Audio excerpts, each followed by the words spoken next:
죽음의 악취, 생명의 향기라는 제목으로 거룩하신 하나님의 말씀을 증거하도록 하겠습니다. 무더위가 기승을 부리고 비가 와도 이 더위가 쉽게 가라앉지 않는 7월입니다. 요즘 마트에 가면 노랗게 잘 익은 참외가 아주 산더미처럼 쌓여 있는 것을 보게 됩니다. 근데 이 한국식 노란 참외가 지금 세계에서 난리입니다. 농림축산식품부 발표에 따르면 지난해 일본, 홍콩, 대만, 싱가포르 등 21개국에 약 280톤이 수출되었는데 일본에서는 참외, 좀 우리나라 말과 비슷하죠? 참외라는 이름으로 불리면서 멜론보다 싼데 충분히 달고 아삭하다라는 극찬을 받고 있습니다. 그런데 여러분, 이 달고 향긋한 참외도 여름 식탁 위에 며칠만 방치해 보세요. 물러지고 신내가 나기 시작합니다. 부패하기 때문에 그렇습니다. 여름철에는 조금만 관리를 소홀히 해도 정말로 이 음식이 금방 상하고 이 향기롭지 못한 냄새가 납니다. 우리 영혼도 마찬가지인데 인간은 악취나고 썩어가는 자기 영혼을 돌보기는커녕 그 한계를 극복해 보겠다고 오히려 더욱 화려하고 찬란한 도시를 건설하려고 애를 씁니다. 2017년 사우디아라비아가 석유 의존에서 벗어나겠다며 우리 돈 약 700조 원 규모의 미래의 도시 네옴 건설을 발표했습니다. 그 중심에 있는 프로젝트가 홍해의 아카바만에서 네옴 국제공항까지 170km를 일직선으로 잇는 친환경 수직 도시 더 라인 프로젝트입니다. 그런데 지금 어떻게 되었을까요? 천문학적인 비용과 현실의 벽에 부딪히면서 2030년까지 지을 수 있는 구간은 170km가 아니라 겨우 2.4km에 불과할 것이라는 전망이 나오고 있습니다. 고대 바벨탑에서부터 현대의 스마트 시티까지 인간은 이 스스로 낙원을 만들려고 노력하지만 그 화려한 문명을 쌓아올린 인간의 중심에는 여전히 죄의 악취가 가득합니다. 이젠 제 얼굴을 비춰주셔도 좋을 것 같습니다. 네, 감사합니다. 바울이 주후 50년대 후반 고린도에서 로마서를 쓸 당시에도 이미 중국, 인도, 메소포타미아 문명들이 이 강을 중심으로 존재하고 있었고 사람들은 이미 아주 의리의리한 신전과 신상들을 만들어서 그것을 숭배하며 살아왔습니다. 로마에도 7개의 언덕 위에 화려한 제단과 신상들이 잔뜩 세워져 있었습니다. 이뿐만이 아닙니다. 도로, 항만과 같은 교통망을 정비한 로마는 발달된 건축물과 공공시설을 갖춘 당대 최대의 도시였습니다. 로마 시민들은 자신들의 도시를 무슨 도시라고 불렀을까요? 영원한 도시라고 불렀습니다. 그러나 아무리 눈부신 문명 속에 산다고 해도 그것이 사람의 영혼에 그 성숙을 가져다 주지는 못하는 것 같습니다. 당대 최고의 상업 도시였던 고린도에서 지금 로마의 세계의 중심지로 불리고 있는 로마를 향해서 편지를 쓰고 있는 바울에게 로마인들이 쌓아올린 화려한 문명은 결코 부러움의 대상이 아니었습니다. 그래서 서신서 어디에도 야 너네는 정말 길을 잘 닦았다. 야 너네는 정말 그 7개 신전 그 신전들을 너무 멋있게 잘 만들었다. 그런 이야기는 없습니다. 아무리 그런 이 문명이 발달한다고 한들 그들이 하나님을 믿지 않고 영원한 생명을 소유하지 않았기 때문에 이미 예수 그리스도를 통해서 영원한 생명을 소유한 바울은 그들을 볼 때 참 무덤 하나 잘 짓고 있구나 이런 식으로 볼 수밖에 없었던 것입니다. 그리고 바울은 꼭 할 말이 있었습니다. 그래서 서신을 막 기록하는데 오늘 본문인 18절과 19절을 이러한 배경을 한번 생각해 두고 다시 한번 읽어보겠습니다. 18절과 19절입니다. 시작. 하나님의 진노가 불의로 진리를 막는 사람들의 모든 경건하지 않음과 불의에 대하여 하늘로부터 나타나나니 이는 하나님을 알만한 것이 그들 속에 보임이라. 하나님께서 이를 그들에게 보이셨느니라. 아멘. 아무리 눈부신 문명과 문화를 만들고 살고 있어도 하나님을 떠난 온 인류는 로마 사람들을 포함해서 다 죄인이며 그들을 향한 하나님의 진노가 지금 하늘로부터 나타나고 있다고 바울은 담대하게 선포합니다. 저는 목사로서 종종 이런 질문을 듣게 됩니다. 태어나서 한 번도 복음을 들어본 적도 없는 사람도 하나님의 진노를 받습니까? 이순신 장군이나 세종대왕처럼 훌륭한 위인들도 예수님을 믿지 않았다면 구원받지 못하는 것입니까? 여러분은 어떻게 생각하십니까? 다 속으로 답을 내리고 계시죠? 네, 저도 답을 내리고 있는데 사도 바울은 이런 질문을 들었다면 아마도 그렇다라고 대답할 것입니다. 사람이 아무리 위대한 업적을 남겼어도 그 업적이 죄의 문제를 해결해 주지는 못하기 때문입니다. 물론 한 사람 한 사람의 최종의 심판은 우리에게 속한 것이 아니라 하나님께 속한 일입니다. 그러나 성경이 말하는 원리는 분명합니다. 하나님이 사람들 안에서 하나님을 아는 지식을 주셨는데도 그것을 외면했다면 그 책임에서 벗어날 수 없다라는 것입니다. 하나님을 아는 지식이 새겨진 대표적인 자리가 바로 마음입니다. 성경은 하나님께서 율법의 행위를 사람의 마음에 새겨두셨고 양심은 그 새겨진 법에 대해서 증언하는 증인이라고 말합니다. 무엇을 해야 하고 무엇을 하지 말아야 하는지, 우리 마음속에서 우리를 고발하기도 하고 변호하기도 하는 내면의 법정이 바로 양심입니다. 특히나 이방인들에게는 그렇습니다.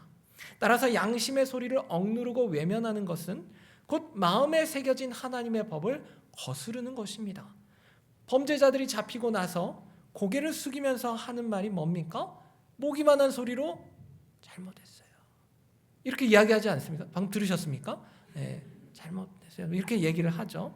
그리고 또 어떤 흉악범들은 유가족들에게 제가 죽을 죄를 지었습니다. 이렇게 말을 하기도 합니다. 네, 죽을 죄를 지었습니다. 말한 겁니다. 너무 궁금해하시는 것 같아서.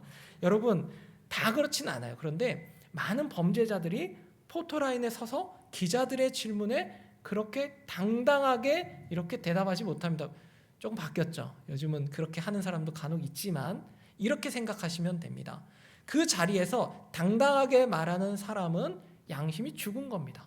죽은 양심을 가진 겁니다. 그러나 그나마 거기에서라도 죄송합니다, 미안합니다라고 하는 건 조금은 그 살아있는 양심에 반응을 하는 것입니다.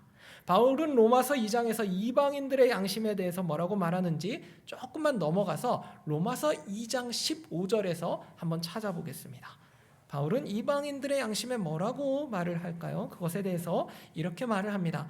로마서 2장 15절 함께 읽습니다. 시작. 이런 이들은 그 양심이 증거가 되어 그 생각들이 서로 혹은 고발하며 혹은 변명하여 그 마음에 새긴 율법의 행위를 나타내느니라. 아멘. 종교개혁자 칼빈도 모든 사람의 마음에 하나님에 대한 인식이 새겨져 있기에 그 누구도 하나님을 전혀 모른다고 핑계할 수 없다고 기독교 강요 1권 3장 1항 2항에서 말을 합니다.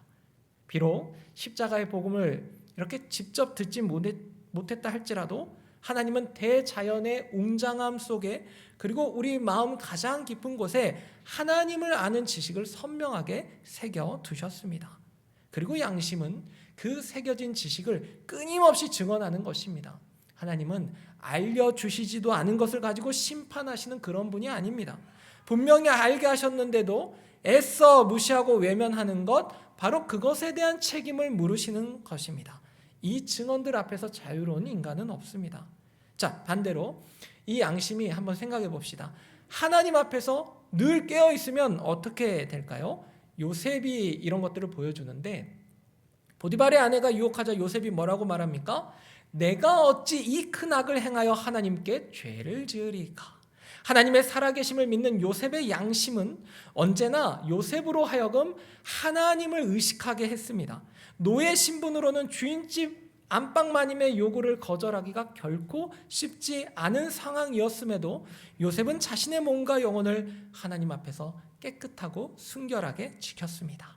하나님은 이처럼 양심을 통해서 자신의 존재를 계속해서 끊임없이 알려주기를 원하셨고 작가가 작품으로 자신을 드러내듯이 자연을 통해서도 영원하신 능력과 신성을 드러내셨습니다.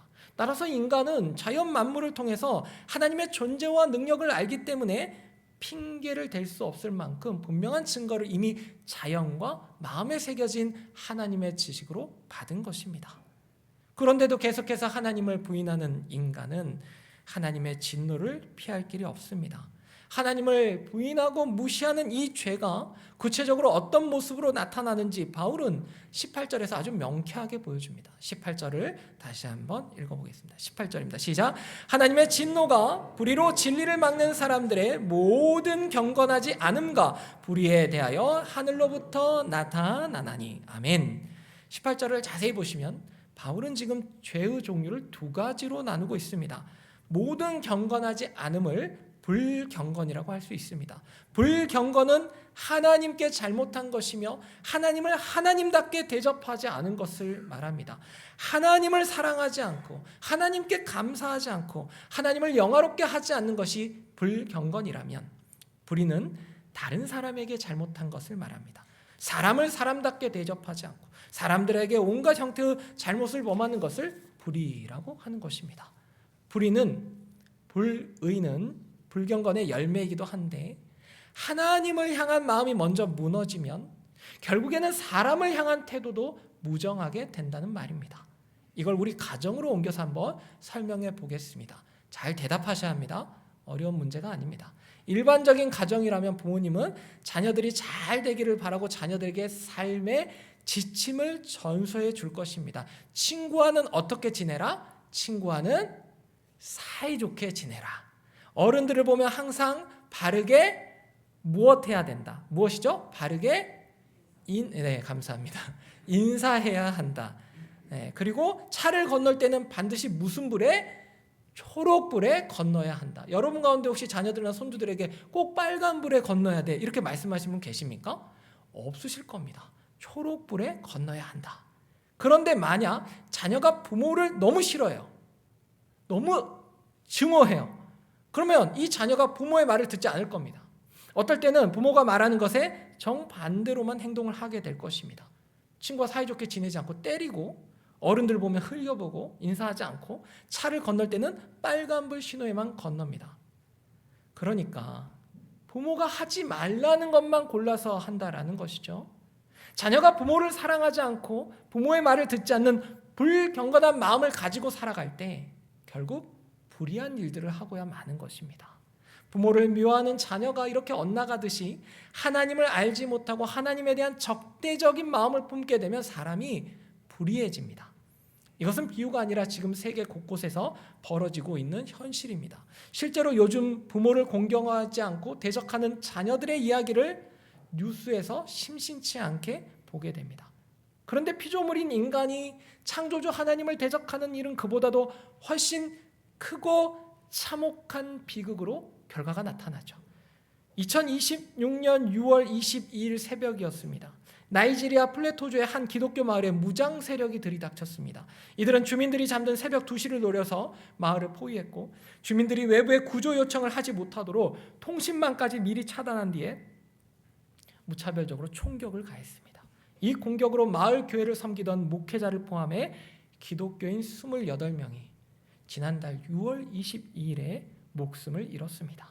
몇 년 전 파키스탄에서도 아마 3년 전으로 기억하는데 신성 모독 혐의를 빌미로 무슬림 군중이 하루 만에 교회 26곳을 불태우거나 파손하고 기독교인 가정 400여 채를 습격한 일이 있었습니다.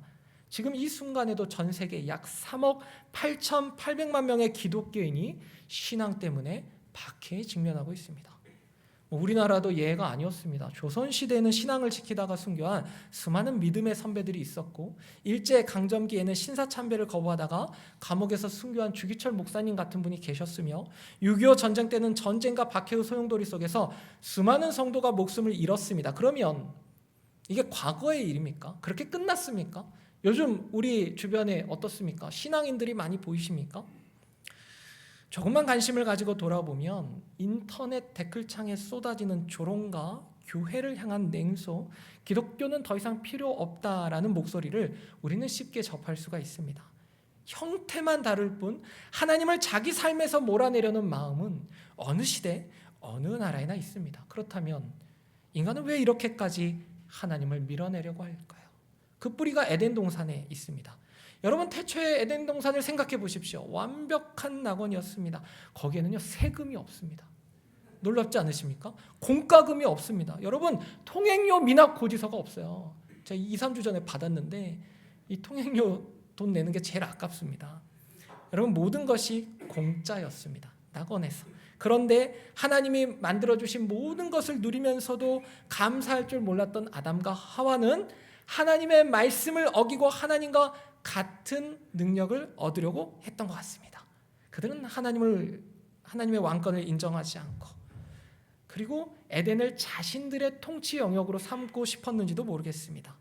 이런 모습이 지금도 있습니다. 어떤 사람들은 하나님을 자신들의 땅에서 실제로 몰아내기 위해서 그런 선교사님들에게 폭력을 휘두르기도 하고, 종교가 없다고 말하는 사람들은 마음에 새겨진 이 하나님의 존재를 양심이 끊임없이 증언하는데도 애써 부정하면서 자기 자신을 신으로 만들고 싶어합니다.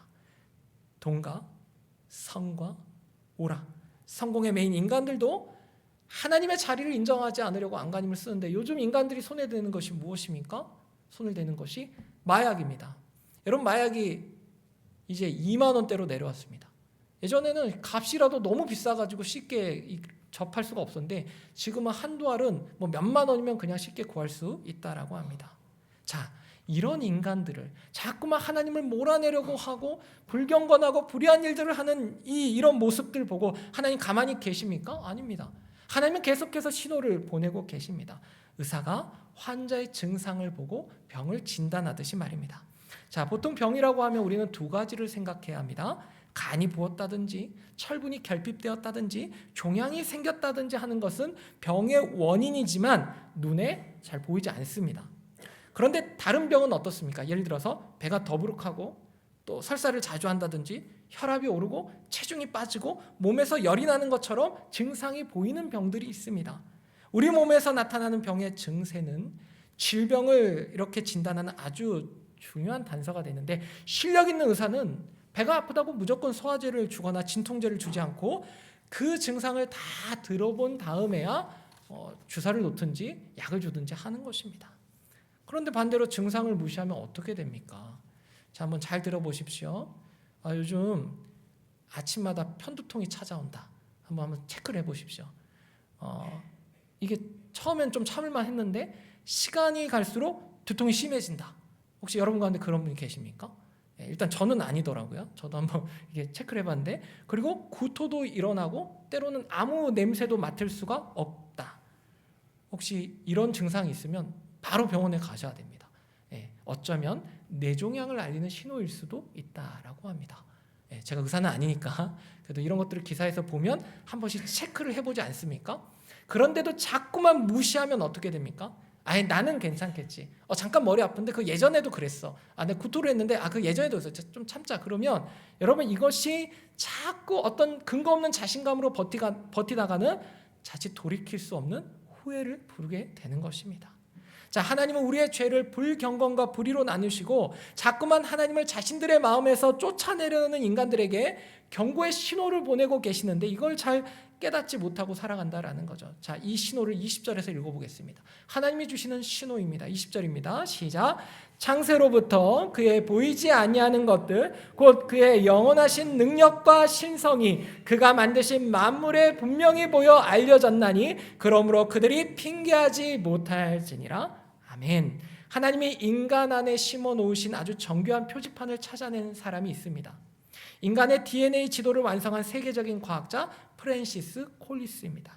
그는 원래 무신론자였습니다. 그런데 연구를 하면 할수록 이 정교한 생명의 설계도가 우연히 생겼다고는 도저히 믿을 수가 없게 되었고 결국 여러 과정들을 통해서 하나님을 믿게 됩니다. 그리고 신의 언어라는 책에서 DNA야말로 하나님이 쓰신 언어라고 고백했습니다. 그런데 하나님의 언어를 읽는데 꼭 우리 모두 다 과학자가 될 필요는 없습니다. 태어나는 아기를 처음 품에 안는 순간, 그리고 사랑하는 사람을 떠나보내는 임종의 자리에서 사람의 힘으로는 어찌할 수 없는 생명을 주관하시는 분이 계시다는 것을 우리는 마음 깊이 느끼게 되는 것입니다. 이것은 하나님을 믿지 않는 사람도 동일합니다. 내 능력 밖에 누군가가 있구나. 이 생명을 주관하는 누군가가 있구나라는 것을 하나님을 믿지 못하는 사람들도, 믿지 않는 사람들도 알게 되어 있다라는 것입니다. 그런데 문제는 이러한 인식들이 하나님을 향한 감사와 예배로 바로바로 이어지지 않는다라는 것입니다.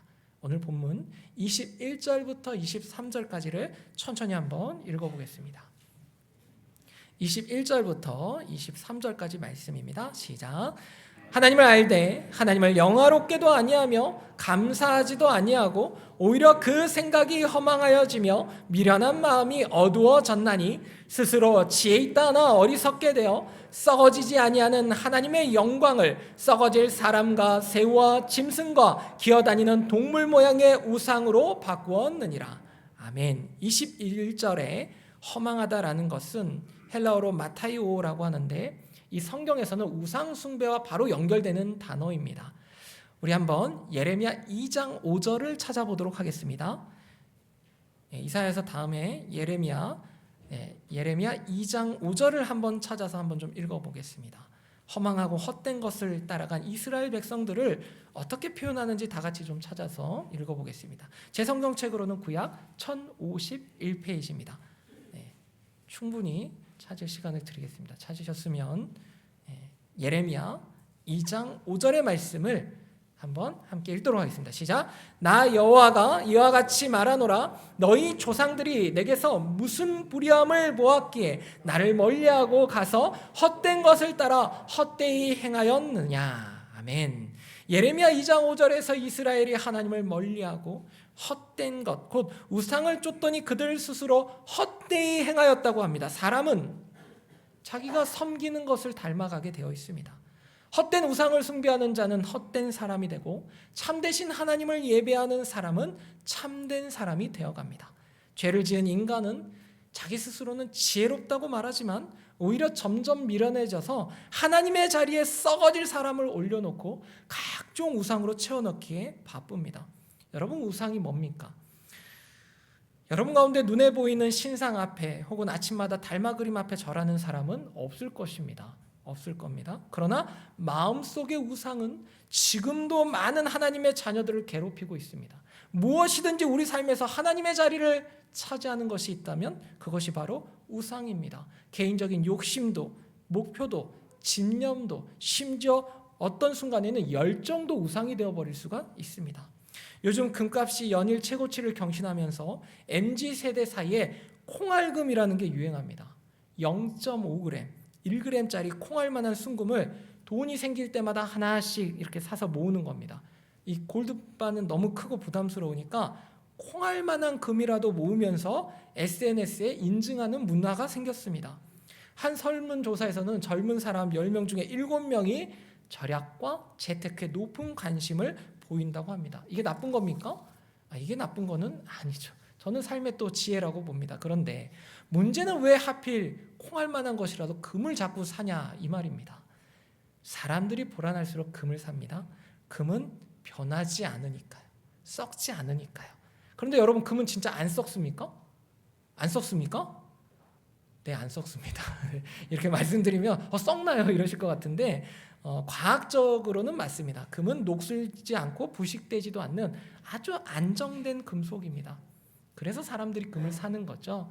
그런데 성경은 베드로전서 1장 7절을 보면 이 금을 없어질 금이라고 표현합니다. 그 금을 없어질 금이다. 왜요? 아무리 썩지 않아도 그걸 잃어버릴 수 있고 도둑 맞을 수 있고 무엇보다 내가 죽는 날 단 1g도 가지고 갈 수 없기 때문입니다. 그래서 예수님이 보물을 땅에 쌓아두지 말라고, 거기는 좀과 동록이 해하며, 동록이 뭡니까? 녹이 쓰는 거죠. 동록이 해하며 도둑이 구멍을 뚫고 도둑질한다고 말씀하신 것입니다. 오늘 본문 23절에 보니 금과 달리 하나님의 영광은 썩어지지 않는다고 바울은 자신 있게 말합니다. 여러분, 하나님은 영원하십니다. 네, 아무도 아멘 안 하실 줄 알았습니다. 네. 여러분, 하나님은 영원하십니다. 네, 이제 할 줄 알았습니다. 네. 여러분, 좀 이럴 때 좀 잠깐 힘있게 해주시면 같이 좀 힘있게 좀 설교를 전하고 들을 것 같습니다. 네, 하나님은 진리만을 말씀해 주십니다. 저도 좀 버벅대지 않습니까? 이렇게 좀 시원하게 해줘야 되는데, 다시 한번, 하나님은 영원하십니다. 하나님은 신실하십니다. 하나님이 말씀하신 것은 진리입니다. 하나님은 언제나 선하십니다. 하나님은 언제나 의로우십니다. 그런데 우리는 이런 영원하신 하나님을 마음속에 그려보려 해도 쉽지가 않습니다. 우리가 이 땅에서 보는 것들은 모두 다 언젠가 변하고 사라지는 것들이기 때문에 그렇습니다. 금조차도 영원하지는 않습니다. 그런데도 인간은 영원하신 하나님께 소망을 두기보다는 스스로 영원해지려고 발버둥을 치거나 영원해 보이는 것을 자꾸만 살려고 합니다.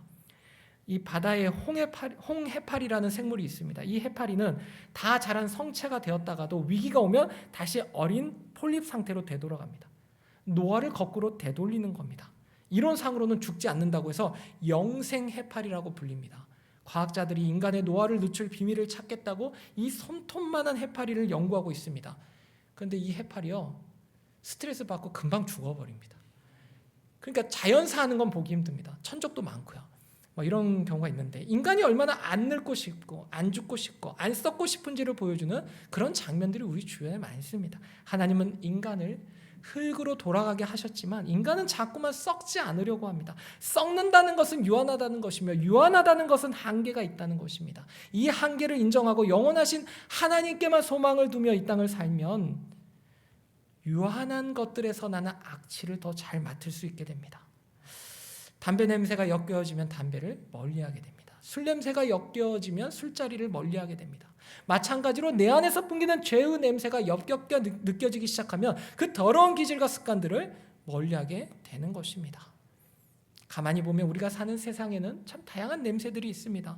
식당에 가면 음식 냄새, 병원에서는 소독 냄새, 생선 가게 가면 비린내가 나기 시작합니다. 그리고 우리가 쓰레기 하차장에 가보면 온갖 악취로 호흡 곤란을 겪게 됩니다. 온갖 채소, 과일, 생선, 음식물들이 기범벅되어 썩어가는데 냄새가 안 나겠습니까? 채소나 과일이 처음부터 그렇게 악취를 내는 것은 아닙니다. 방치되고 돌보지 않아서 부패되면서 악취를 내는 것입니다. 하나님을 떠난 영혼이 바로 이렇습니다. 오늘 본문의 로마 이방인들처럼 예수님을 믿지 않는 사람의 영혼은 죄 가운데 방치되고 돌보아지지 않아서 부패하면서 악취를 내게 됩니다. 그러면 예수 그리스도를 구주로 영접한 하나님의 사람은 어떻습니까? 우리의 죄는 예수 그리스도의 보혈로 씻어졌고 하나님 앞에서 우리의 신분은 완전히 변화되었습니다.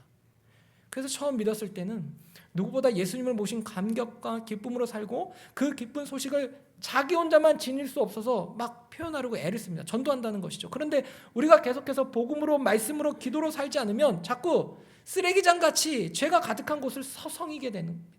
구원이 취소되는 것은 아닙니다. 그러나 세속적이고 불경건하고 불의한 세상 냄새 가운데 우리 삶에 이것들이 다 배어들어서 그리스도의 향기가 가려지기 시작합니다. 예수 그리스도를 믿는 여러분, 특별히 이 여름을 조심하십시오. 참외가 썩는 데는 도둑이 틀 필요가 없습니다. 그냥 두면 됩니다. 휴가지에서든 집에서든 이 여름 내 영혼을 그냥 내버려두면 그게 문제가 되는 것입니다. 말씀을 덮어두고 큐티를 거르고 개인 영적 그런 영성 시간을 놓아버리면 영혼에서 쿰쿰한 냄새가 나기 시작합니다. 이렇게 한번 맡아보십시오. 영혼의 냄새를 이렇게 맡아본다면 어떤 냄새가 날까요? 여러분, 그래도 우리에겐 늘 해결법이 있지 않습니까? 영혼의 냄새를 잘 관리하려면 어떻게 해야 됩니까? 예수님을 믿지 않는 사람은 분명합니다. 악취가 아니라 향기를 풍길 수 있는 길, 하나님의 살아계심을 인정하고 예수 그리스도를 나의 구주로 영접하는 것뿐입니다. 그리고 예수님을 믿는 우리에게서 세상 냄새가 나기 시작했다면 이건 정말 큰일입니다. 그래서 고린도후서 2장 14절부터 16절까지를 좀 같이 읽어보면 좋겠습니다. 제가 준비했습니다. 여러분 안 찾으셔도 됩니다. 왜냐하면 제가 쉬운 성경으로 준비했습니다. 같이 한번 읽겠습니다. 시작. 그리스도 안에서 항상 우리를 이끌어 승리의 행진을 하게 하시며 어디서나 우리로 그분을 아는 지식의 향기를 풍기게 하시는 하나님께 감사드립니다. 우리는 구원받은 사람들에게나 멸망당하는 사람들에게나 하나님 앞에서 그리스도의 향기입니다. 멸망하는 사람들에게는 죽음에 이르게 하는 죽음의 향기이지만 구원받은 사람에게는 생명에 이르게 하는 생명의 향기입니다. 그렇다면 이 일을 하기에 합당한 사람은 누구이겠습니까? 아멘. 14절을 다시 보여주시면 이 승리의 행진, 이 승리했을 때 나와야 되는데 14절. 승리의 행진은 무엇이냐면 당시 누구나 알던 로마 개선식 장면과 관계가 깊습니다. 전쟁에서 승리한 장군이 로마 시내로 들어오면 성대한 개선 행진이 벌어졌고 행렬이 지나는 길마다 막 향을 피워가지고 온 도시에 향내가 진동을 했습니다. 그러면 그 도시 안에 살고 있는 시민들은 냄새만 맡아도 아는 것입니다. 우리가 이겼구나. 그들에게 향은 생명의 향기가 되는 것입니다. 그런데 이 똑같은 향이 행렬 뒤에 사슬로 끌려가는 포로들에게는 죽음의 냄새였습니다. 행렬이 끝나면 처형이 기다리고 있었으니까요. 처형되지 않으면 노예가 되는 것입니다. 같은 향인데 어디에 서 있느냐에 따라서 생명과 죽음으로 갈라지는 것입니다. 여기서 우리는 복음의 그림을 명확하게 그려볼 수 있습니다. 향기의 근원은 내가 아니라 승리하신 그리스도이십니다. 예수님이 십자가 보혈로 내 죄의 악취를 씻으시고 나를 그분의 개선 행렬에 세워주신 순간 나의 신분은 완전히 변화되고 그리스도의 향기가 내게 덧입혀집니다. 이 구원이 취소되지 않습니다. 그러나 신분이 변화되었다고 해서 저절로 향기가 지속되는 것은 아닙니다. 향수 가게에 오래 머문 사람에게서 향수 냄새가 나듯이 그리스도 곁에 오래 머무는 사람에게서 그리스도의 냄새가 나는 것입니다. 그리스도 곁을 떠나서 세상만 서성이면 교회는 나오지만 향기는 가려주고 세상 냄새가 배어듭니다. 자, 다음 그림을 보시면 시간이 나실 때 그리스도의 향기가 내 몸에 내 영혼에 배어있는지 킁킁거리며 맡아보시기만 하지 마시고 이제 한 주간 실천해 볼 만한 내용들을 세 가지로 나누어 말씀드리겠습니다. 첫째, 하루에 10분 말씀과 큐티로 향기의 근원이신 주님 곁에 머무십시오. 이 시간은 참외를 밀봉하듯 내 영혼을 밀봉하는 시간입니다. 둘째, 가장 가까운 가족에게 물어보십시오. 요즘 나한테서 어떤 냄새가 나? 우리 삶의 냄새는 나만 모르고 다 아는 것 같습니다. 그렇죠? 네, 다 알더라고요. 셋째, 한 사람을 마음에 품으십시오. 지금도 자기 영혼이 썩어가는 줄 모른 채 살아가는 한 사람을 떠올리십시오. 제가 떠올리십시오 하기 전에 이미 떠오른 사람이 있다면 그 사람입니다. 조금 부담스러운데 네, 그 사람입니다. 네, 자꾸만 우리는 밀어내거든요. 저 사람은 이래서 안 되고 저 사람은 저래서 안 되고 아니요, 그 사람들 다 하나님이 내게 맡겨주신 사람입니다. 그들에게 다가가서 생명의 향기를 퍼뜨리시기 바랍니다. 거창한 방법이 아니라 그냥 주님께서 내 인생에 베풀어 주신 은혜의 이야기를 밥 한 끼 사주면서 커피 한 잔 사주면서 커피를 못 마시면 차라도 사주면서 그렇게 이야기를 나누는 것만으로도 충분합니다. 향기는 가두어두라고 예수님께서 우리에게 주신 것이 아니라 퍼뜨리라고 주신 것입니다. 그리고 우리 다음 세대들 이 자리에 있는데 그리고 나는 아직도 28 청춘이야 라고 생각하시는 모든 성도님들께 전하고 싶은 말씀이 있습니다. 콩알금보다 확실한 재테크가 여기 있습니다. 전도서 12장 1절의 상반절 함께 읽어볼까요? 시작! 너는 청년의 때에 너의 창조주를 기억하라. 아멘. 청년의 때 아니 스스로 청년이라고 여기는 바로 오늘 창조주께 드리는 시간은 절대로 썩지 않는 자산이 됩니다. 다음 주에 진행될 여름 캠프가 바로 우리 자녀들이 썩어질 세상의 우상들을 다 버리고 창조주를 만나는 거룩한 투자의 시간이 될 것입니다. 이 생명의 자리에 우리 다음 세대가 다 같이 참여할 수 있도록 많이 기도해 주시고 많이 격려해 주시기 바랍니다. 이제 말씀을 정리하겠습니다. 오늘 우리는 두 가지 냄새 사이에 서 있습니다. 방치된 영혼에서 나는 죽음의 악취와 그리스도 곁에 머무는 사람에게서 나는 생명의 향기입니다. 우리는 썩어 없어질 것에 소망을 두는 사람들이 아닙니다. 영원히 썩지 않는 생명의 그리스도를 내 마음의 구주로 영접한 사람들입니다. 죽음의 악취는 십자가에 묻으십시오. 생명의 향기는 세상에 퍼뜨리십시오. 이 여름에 죽음의 악취를 이겨내는 생명의 향기로 예수 그리스도의 향기로 우리가 속한 공동체를 가득 채워나가는 저와 여러분 되시길 주님의 이름으로 축복합니다.